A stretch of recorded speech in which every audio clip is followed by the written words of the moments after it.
Porto. As you know, I'm a member of coronavirus task force in Italy. So all my patients are coronavirus positive and with in critical condition in maintenance care. This is a second video of clinical updated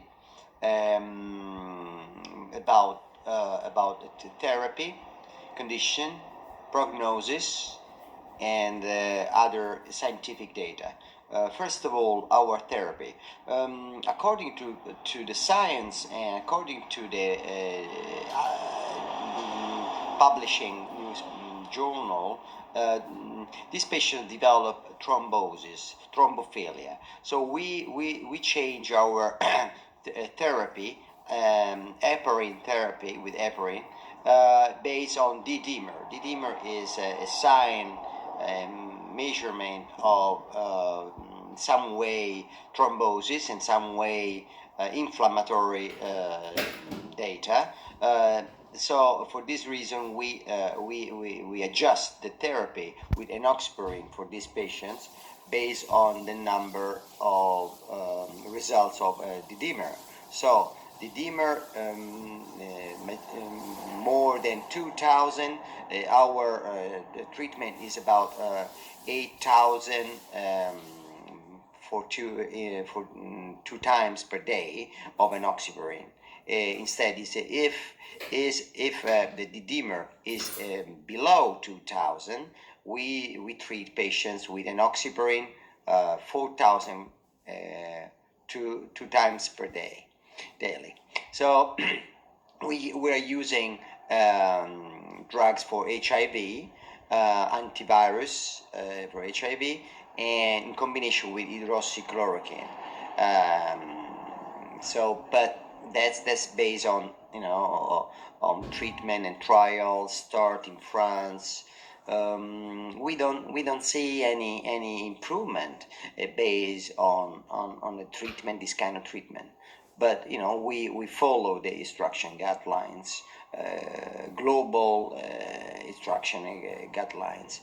What about? I mean, the only therapy that works is ventilation, actually.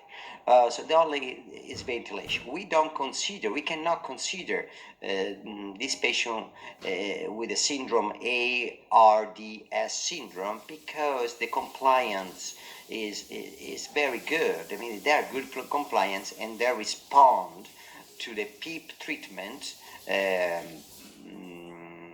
very, very well, and prone position very, very well. So that's not typical ARDS syndrome.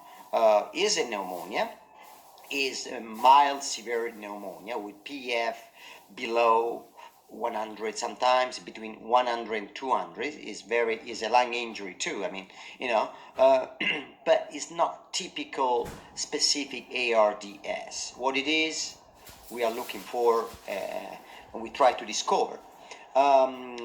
We have been using for one patient a EC ECMO, ECMO, but there is not a good result.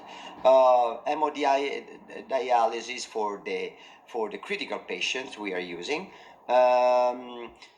What is improving is better in some way, is improving the extravascular lung water, because we do hemodynamic monitoring of these patients, and so we say that they have good performance, myocardial performance.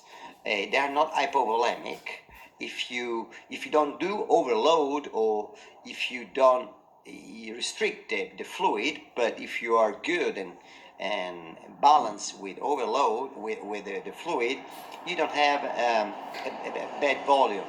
So they're not hypervolemic, they're not hypovolemic or hypervolemic. So we are using the MODI filtration because creatinine, and you have kidney insufficiency. So to make a point, you have kidney insufficiency, you have alterations of inflammatory response like D-dimer, fibrogenin, and PCR. Procalcitonin, no.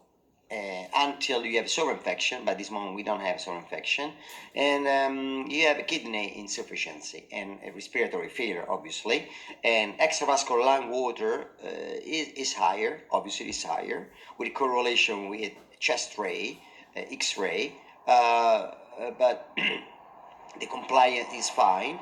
The drive pressure is about, we use 15, 16. The PEEP is about 10, start by from 10 to 12, sometimes 20. Be careful on pneumothorax. We didn't have pneumothorax.